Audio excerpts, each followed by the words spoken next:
Hello friends, welcome back to my channel. இன்னைக்கு நம்ம Japanese style string fry எப்படி செய்யறதுன்னு பார்க்க போறோம். Restaurant style prawn crispy fry. வாங்க எப்படி செய்யறதுன்னு பார்க்கலாம். அதுக்கு ஒரு பவுல் வச்சிருக்கேன். ஒரு பவுல்ல 1 கப் prawn சேர்த்திருக்கேன். 1 டீஸ்பூன் லெமன் ஜூஸ் சேர்த்திருக்கேன். கொஞ்சம் சால்ட் சேர்த்துக்கோங்க. நான் garlic paste 1 ஸ்பூன் சேர்த்திருக்கேன். உங்ககிட்ட garlic powder இருந்துச்சுன்னா நீங்க அதை சேர்த்துக்கோங்க. என்கிட்ட garlic powder இல்லாததுனால நான் மேரினேட் பண்ணும்போதே garlic paste சேர்த்துக்கிறேன். இப்போ இதை நல்லா மிக்ஸ் பண்ணிக்கிறேன். மிக்ஸ் பண்ணிவிட்டு இப்போ இதை ஒரு 1/2 hour நம்ம மேரினேட் பண்ணி வச்சிடலாம். அதுக்குள்ளே அதுக்கு தேவையான ஒரு மிக்ஸர் நம்ம ரெடி பண்ணிடலாம். இப்போது ஒரு பவுலில் 1 கப் மைதா மாவு போட்டிருக்கேன். ஒரு 1/2 டேபிள் ஸ்பூன் சில்லி பவுடர் போட்டிருக்கேன். ஒரு 1/2 tablespoon garam masala, 1/2 tablespoon pepper powder, salt இந்த மிக்ஸுக்கு தேவையானது மட்டும் போட்டுக்கோங்க. இப்போ இதை நல்லா மிக்ஸ் பண்ணி விட்டுக்கலாம். கார்லிக் பவுடர் இருந்தால் சேர்த்துக்கலான்னு சொன்னீங்களா, கார்லிக் பவுடர் இந்த மாவு கலவையில் சேர்த்துக்கணும். என்கிட்ட கார்லிக் பவுடர் இல்லாததுனால நான் கார்லிக் பேஸ்ட் மேரினேட் பண்ணும் போதே சேர்த்துட்டேன். உங்கள்கிட்ட இருந்தால் இந்த மாவு கலவையில் சேர்த்துக்கோங்க.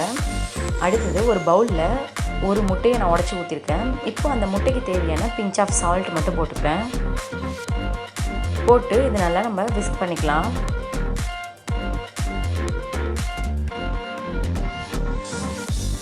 இப்போ இது நல்லா அடித்து வச்சாச்சு. இப்போ இதை தனியாக எடுத்து வச்சிடலாம்.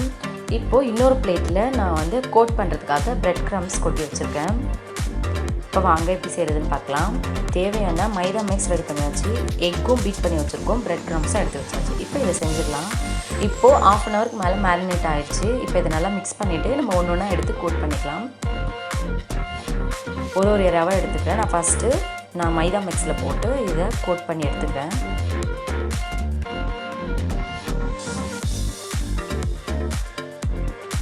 பாருங்கள் இந்த மாதிரி. அடுத்தது எக் மிக்ஸில் போட்டு இதை டிப் பண்ணி எடுத்துக்கலாம்.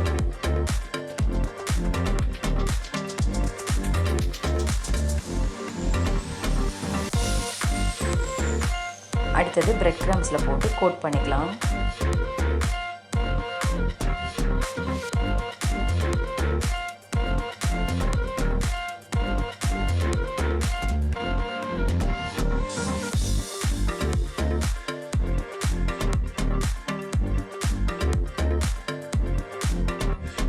பாருங்கள் அவ்வளோதான், சூப்பராக கோட் ஆகிடுச்சு பாருங்கள். இப்போ இதே மாதிரி நம்ம எல்லா இறாவையும் கோட் பண்ணி எடுத்துடலாம்.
பாருங்கள் எல்லாத்தையும் நான் கோட் பண்ணி எடுத்துட்டேன். இப்போ இதை ஃப்ரை பண்ணிடலாம். இப்போ பொரிக்கிறதுக்கு தேவையான எண்ணெயை கடாயில் ஊற்றி நான் காய வச்சுருக்கேன். இப்போது ஒன்று ஒன்றா போட்டு எடுத்துக்கலாம். மீடியம் ஃப்ளேம்லேயே வச்சுக்கோங்க. அப்போ தான் நல்லா வெந்து கிறிஸ்பியாக வரும்.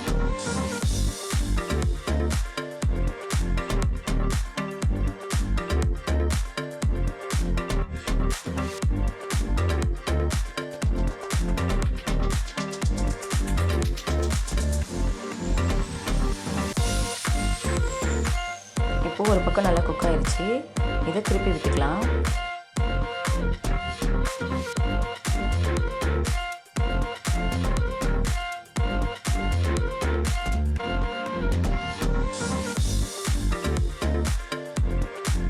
பாருங்கள் 2 பக்கமும் நல்லா ஃப்ரை ஆயிடுச்சு. இப்போ இதை எடுத்துடலாம்.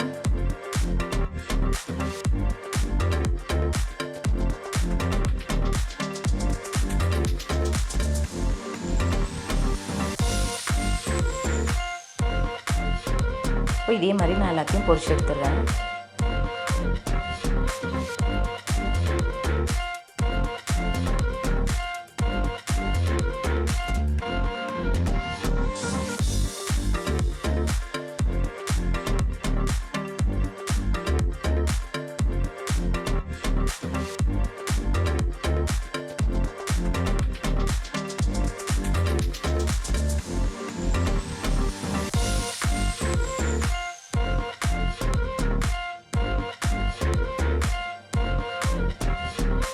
அவ்வளோதான், எல்லாத்தையும் பொரிச்சு எடுத்தாச்சு.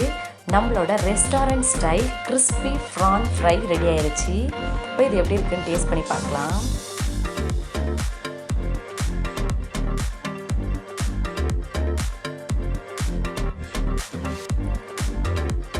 ரொம்பவே கிறிஸ்பியாக இருக்குங்க, சூப்பர் டேஸ்ட்டாக இருக்குது. நீங்கள் அப்படியே வெறுமனவே இதை சாப்பிட்லாம், இல்லை நீங்கள் சாஸில் டிப் பண்ணி கூட சாப்பிட்லாம். ரொம்ப டேஸ்ட்டாக இருக்குது. குட்டீஸ்க்கெலாம் ரொம்ப பிடிக்கும் இந்த டிஷ்ஷு.